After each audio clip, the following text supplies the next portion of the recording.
राकेश जी, आप तो हिस्ट्री के भी स्टूडेंट रहे हैं, वैसे तो आप सुप्रीम कोर्ट में वकालत कर रहे हैं, सरकारी महकमों में भी काम करने का आपका अनुभव रहा है। ये लड़ाई मुगलों से है, जिनके समय में भारत की जीडीपी, औरंगजेब के समय में भारत की जीडीपी 25% थी दुनिया की, 25%, और अकबर के जमाने में भी तकरीबन 22% के आसपास थी जीडीपी। और औरंगजेब के जमाने में जो ब्यूरोक्रेसी थी उसमें सबसे ज्यादा हिंदू थे। या ये लड़ाई ब्रिटिशर्स के खिलाफ होनी चाहिए जिसने हिंदुस्तान को बर्बाद कर दिया, दरिद्र कर दिया, एक ऐसा मुल्क बना दिया जिसको अंधेरे में कहा जाता है। तो जिसने इस देश के ऊपर शासन किया वो आक्रांता था, इसमें कोई दो राय नहीं, लेकिन इस देश का को अमीर बनाया, उससे हम रोज लड़ रहे हैं। और जिन्होंने लूट के गरीब बना दिया, जो हिंदुस्तान के टूटने के रोज सपने में भविष्यवाणी करते थे, उनके खिलाफ हम एक शब्द भी नहीं बोलते। तो ये लड़ाई पॉलिटिकल है या है क्या, राकेश जी? आशुतोष जी, बचपन में हमने कहानी पढ़ी थी या कहीं देखा था कि जब छोटे बच्चे घरों में होते हैं तो उनको देखने के लिए जो नौकरानियां रखी जाती थी, तो बच्चा अगर ज्यादा रो रहा है तो नौकरानियां उनको थोड़ा हफीम चटा देती थी ताकि वो सो जाए, ताकि उनका समय जो है दिन उनका आराम से गुजर जाए। आज का भारत जो है, और खास करके उसमें युवा वर्ग, जिसमें भाजपा की भी बहुत ज्यादा वोटर है, उसी बच्चे की तरह है जिसको भाजपा एक हिंदू राष्ट्र बनाने का हफीम चटा रही है, ताकि वो रोए नहीं, ताकि वो रोजगार न मांगे, ताकि वो रोटी न मांगे। आशुतोष जी, अभी जो हालात हैं देश के, इस देश में 19 करोड़ लोग हैं वो 2 वक्त का खाना नहीं खा पा रहे। बेरोजगारी जो है वो 7.5% से ज्यादा है, 8% के आसपास है, जो कि संख्या में करीब 10 करोड़ से ज्यादा लोग बेरोजगार हैं। इस देश पर 139 लाख करोड़ का कर्ज है। मैं कितनी बातें, मैं इकोनॉमिक्स का स्टूडेंट नहीं हूं, लेकिन ये तमाम बातें, इतनी बड़ी बेरोजगारी है, भूखमरी है, एक जो हंगर इंडेक्स है, उस हंगर इंडेक्स में 116 देशों की लिस्ट में भारत 101वें जगह पर है।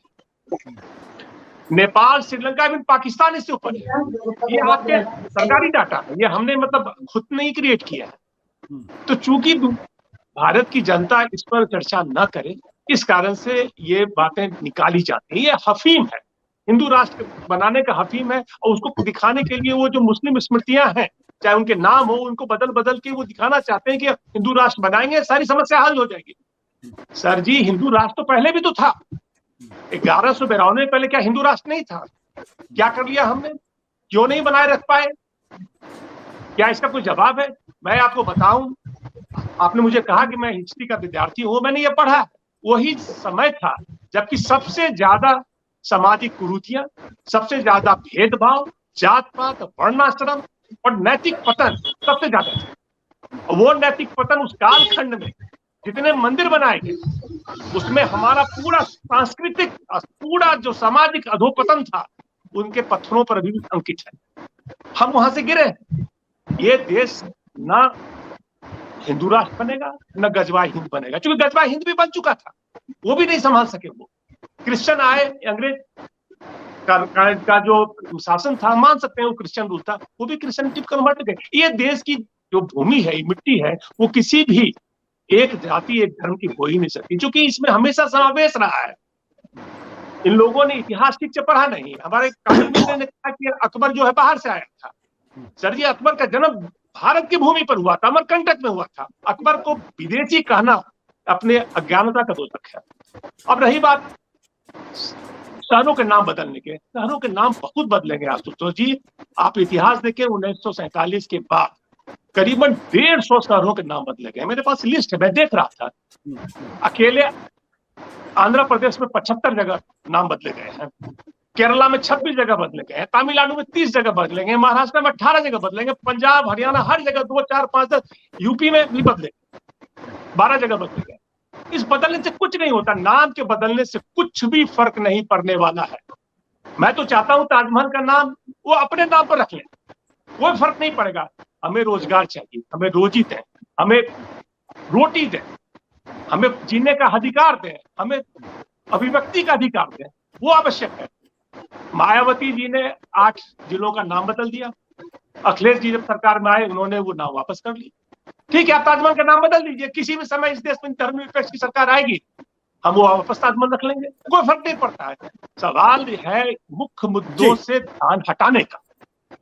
और जहां तक आपका जो मुख्य सवाल था कि हमारे यहाँ आक्रांता कौन थे, हमारे यहाँ आक्रांता अगर हम माने जाए तो हम जो हिंदू समाज है उसमें बहुत लोगों का मिश्रण है, वो भी तो आक्रांता थे, चाहे हुन आए या शक आए, बहुत सारे लोग आए बाहर से, वो भी तो आक्रांता ही थे, लेकिन वो मिल गए। ठीक उसी तरह से मुगल हमारे यहाँ आए, मुगल आए वो मिल गए, उनकी भी पैदाइश यहीं की है, उनके नस्लें यहाँ की हैं, हम उनको आक्रांता कैसे कर सकते हैं? हाँ, उनके कुछ सामाजिक हमारे कुछ विवाद रहे होंगे, धार्मिक विवाद रहे होंगे, वो राजनीतिक कारणों से है, हर व्यक्ति उस बात को जानता है, लेकिन उनको आक्रांता कहना, अब उसको गुलामी कहना, ये तो बहुत गलत बात है। हम कभी गुलाम नहीं थे, अगर गुलाम थे भी तो क्यों गुलाम हुए? ये सवाल कभी वो हिंदू राष्ट्र के जो प्रोपेगेटर हैं वो इस बात का भी तो अपना मंथन करें, अध्ययन करें, क्यों गुलाम हुए? ठीक है, मैं वो विजेता थे, उन्होंने नाम बदल दिया, आज आपने चुनाव जीता, आपने नाम बदल रहे, कल वो दूसरा विजेता होगा वो नाम बदलेगा, राकेश राइट टू वोट था, नाम बदल दिया, क्या दिक्कत था? सत्य हिंदी का ऐप डाउनलोड करें गूगल प्ले स्टोर पर।